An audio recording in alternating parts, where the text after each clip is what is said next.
right, so when we talk about reductions, we talk about the schwa, which is something that we've talked about before, this sound, the sound.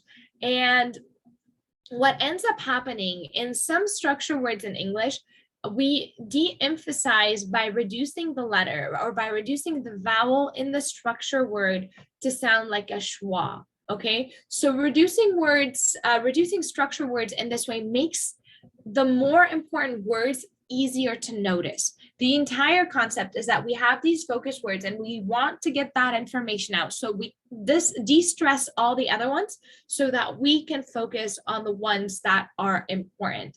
And making that schwa sound with words like a or an or makes it easier. So for example, he takes a bus to work. And you can see it's kind of like when we talk about right? He takes a bus to work. Takes a bus to work. All right. So it's very much reduced.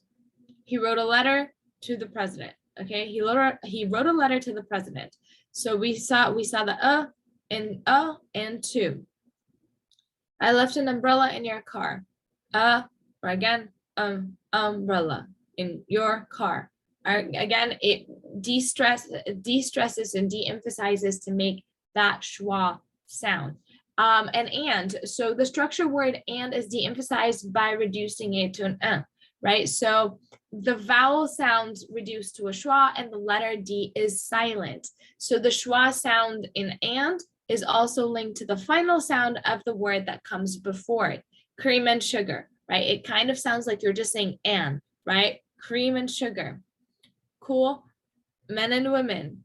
And again, it just sounds like you're just saying the N, but really what's happening is you're reducing it to a schwa sound and you're also making the D silent to emphasize